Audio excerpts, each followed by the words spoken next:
Hi, I'm Alan. I'm Beaulieu Beaulieu.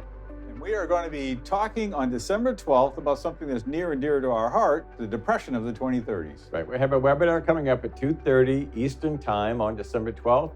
And this one's going to be different. We're going to, instead of taking our normal more academic macro perspective and generally what applies to businesses. Yeah. What we're going to do is we're going to take it down to how it applies to people more personally. Right? And of different economic strata, too.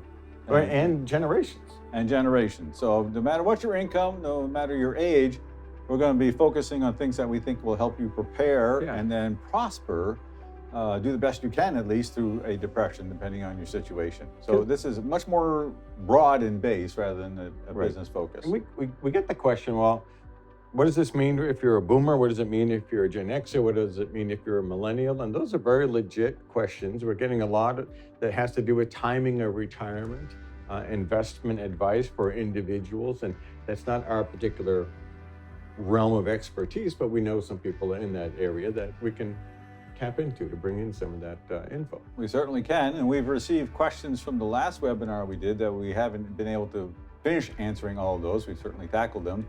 But we were talking about things like college tuition and education programs and skill sets and things that might work out really well for people that are close to you or for you as we go through that time period.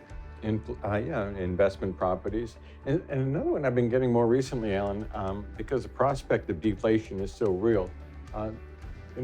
People don't remember deflation. So we're going to have to flesh that out and what it means for businesses, but for individuals, it has a very real implication for individuals also. And that's a big part of the changes that are ahead of us.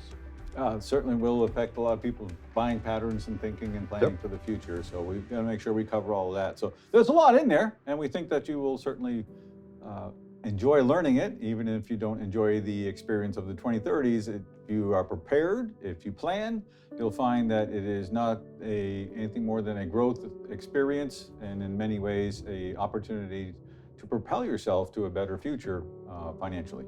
As the book says, this is an opportunity to prosper in the age of decline.